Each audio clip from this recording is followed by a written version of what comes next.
Hello and welcome to another episode of Sports with Monga. And wow, what a game this was! Clearly a game of two different halves where Arsenal showed why they're at the top of the league, and Liverpool, in the first half at least, showed why they're top of the league. In the second half, Anfield woke up, and then Liverpool showed why Anfield is difficult to play at.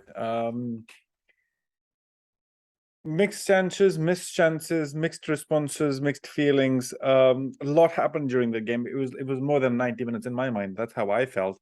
Like it just kept happening. There was never a dull moment in the game, but that's how Liverpool versus Arsenal are supposed to be, I guess. Arsenal have never won, have not, or I wouldn't say never. They've not won at Anfield for quite some time. And this was one of those occasions where they had a chance that they could, and they almost did. They were leading 2-0 before calamity, I would say, struck, and Liverpool scored goal which kind of changed things, and the second half was a different tempo altogether. But the idea was that there were some changes to be done. Trossard was on the bench. Saka came in after their win against Leeds, like the where Trossard was playing in the game that Arsenal won 4-1, because Saka at that time was injured or was not feeling well, and he was sick. He was out sick. That kind of led to the point that Trossard was on the bench, but then Saka was starting the game. Jurgen Klopp, on the other hand, made a couple of changes. Like he had to kind of, because he made some changes to get some reaction from the last game.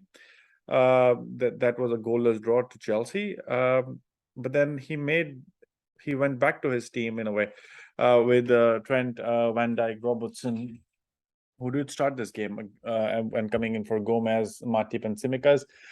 Salah and Gakpo were the preferred over Nunes and Bobby Firmino. And that was kind of the game. Well, I would say not settled, but that's how the game was kind of turning out to be, where you felt that it's going to be one of those clashes where things happen, and then one moment of brilliance from Salah, that's what's going to change the game. But that's not the case. Gabriel Martinelli scored the first goal. And the first goal was so weird because it almost was like the ball was stuck to his feet and it just kind of went along with it. Because if you see the move, he's moving centrally. There's a 1-2 from Odegaard to Saka, and Odegaard is trying to play it back to Saka, but then it gets stuck in the feet of Van Dijk, who takes it in the path of Martinelli, who's running in the middle, because he's hoping that when Saka gets the ball, he can kind of play it him in, or play for him. But the ball gets stuck in Van Dijk's feet. Martinelli gets the easy pass. He just runs through, and it's a beautiful, deft touch. That touch, Alisson will be like, if just a second before, it just glances away and it's a goal. 8th minute in, Gabriel Martinelli scored it for Arsenal. The nerves are settled. Arsenal don't need to kind of go crazy now. They can get in the game better. Liverpool are finding it hard to kind of get the rhythm. It's a cagey affair. I think they've completely lost. They completely looked lost in the first half, in my mind at least. Till the point, till the point that, again, Martinelli, who crossed in the ball for beautiful Gabriel Jesus to just. If I look at that moment, like how did that happen? It was very interesting to see what Trent Alexander-Arnold is doing. He was playing up in the midfield, but for the second goal, he's marking Martinelli. He's stuck at his feet, and a ball is easily played on top of him, and he's not running. He's stuck to his feet. He's stuck to the ground. He's not moving. Konate now needs to run back to be able to move with him, which he does, which leaves Van Dijk and Robertson a little in a worry, because they have Saka and Gabriel Jesus, who are moving in the center. And Martinelli picks out Jesus like beautifully, like in the middle of both. And Van Dijk can't even. He's standing. He's stunned. He's like, what can I do? And nothing. And in 28th minute, that's what Gabriel Jesus does. He punishes them. He scores the goal. Beautiful header. And then you feel this is done because Van Dijk gets a yellow card. Martinelli is kind of proving to be havoc. They can't kind of contain him. And that's the moment where Xhaka and Trent and Alexander-Arnold clash. That erupts. That erupts Anfield. They go crazy. And that's when the urgency kicks in. Arsenal start to look they look in discomfort. And who takes advantage? There's one and only man to take the advantage when you're in discomfort. You got it right. That is Mr. Mo Salah. A weird goal to come for him to score because the way it kind of ended up, because Jota gets the ball, Henderson tries to make a shoot, but then Gabriel in the defense is trying to clear it, but he cleared it on the foot of Salah, who just kind of launches it in, and Ramsdale is kind of stranded.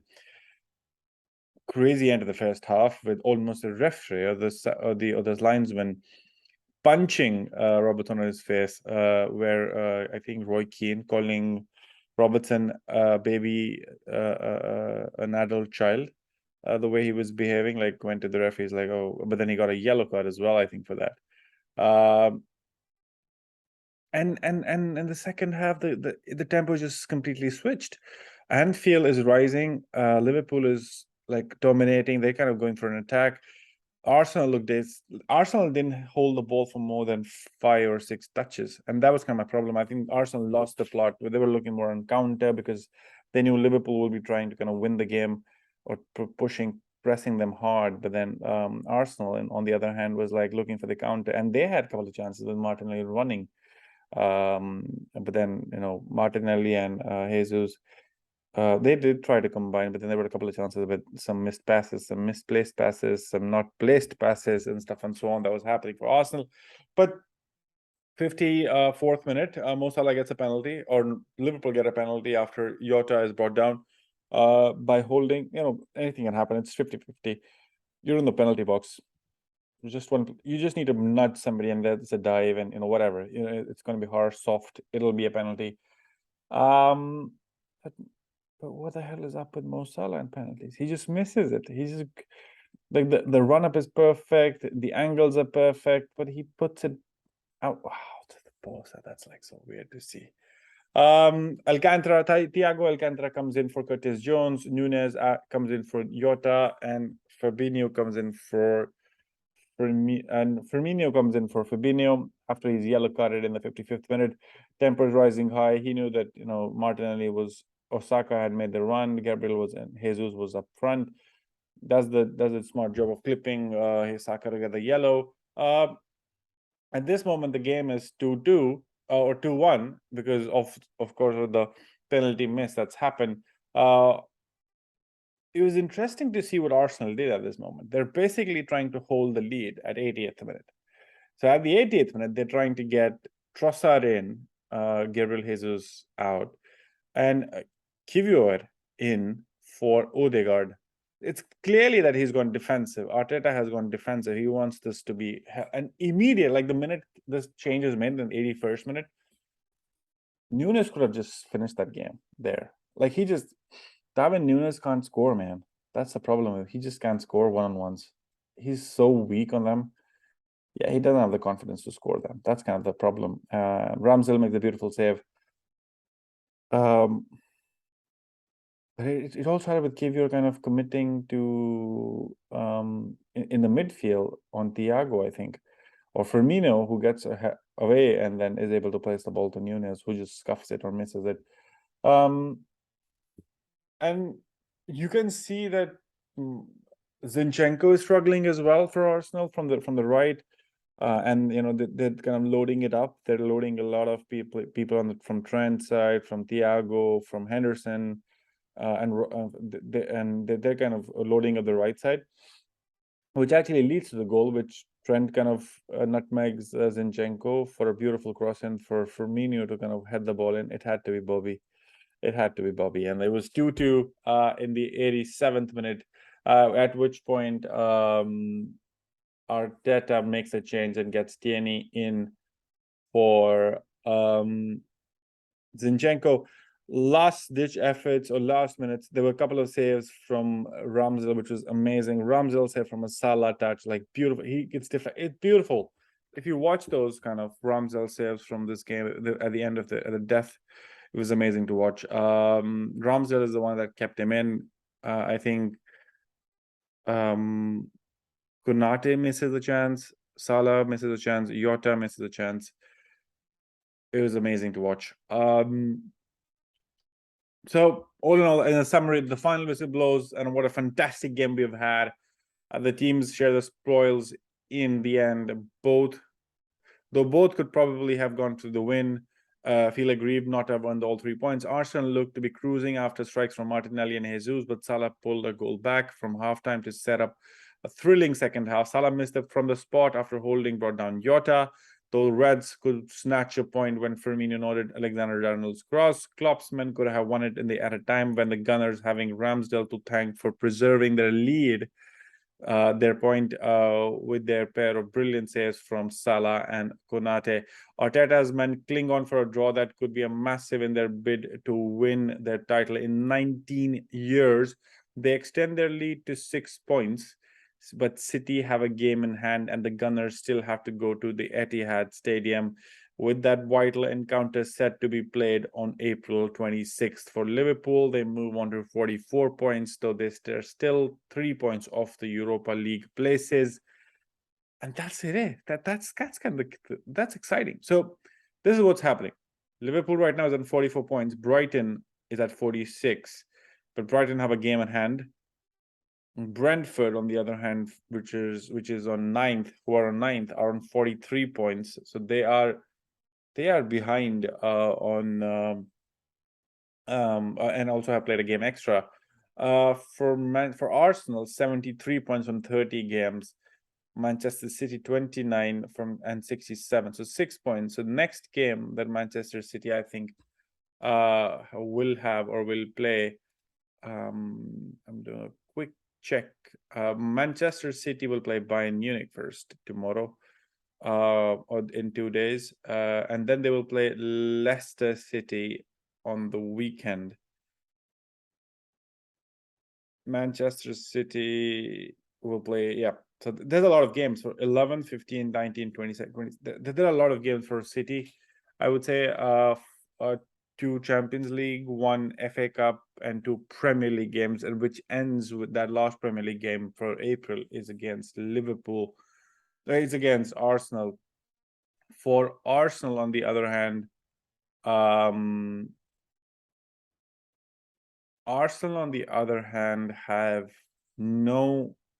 they don't have any Champions League or FA Cup game to think about. They're just focusing on next game, which is West Ham United. And then they play Southampton before they play Manchester City. But that's when the run kind of becomes difficult for them, because they're playing City, Chelsea, Newcastle, and Brighton. The only good thing is 2 of these games are home and 2 of these games are away. But then that's all that kind of like is happening right now. So there's a lot to play for. There's a lot to kind of think about, and a lot to kind of keep emotions high on. As if you're an Arsenal fan, do give this a like. If you're a Liverpool fan, do give this a like, and do share and do subscribe to this channel. And let me know your thoughts. What do you think about this game? Are you happy with both Arsenal or Liverpool fans? Are you happy at your end, like how this game went? Or you felt that it was robbed, and that's what Arteta said. He feels that 2 points lost.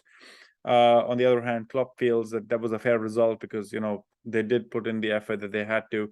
In my opinion, Arsenal deserved the win. Liverpool did not deserve the draw. But that's my opinion. Let me know in the comment section below. Do share this video. Do share and do subscribe. And I'll catch you in the next one.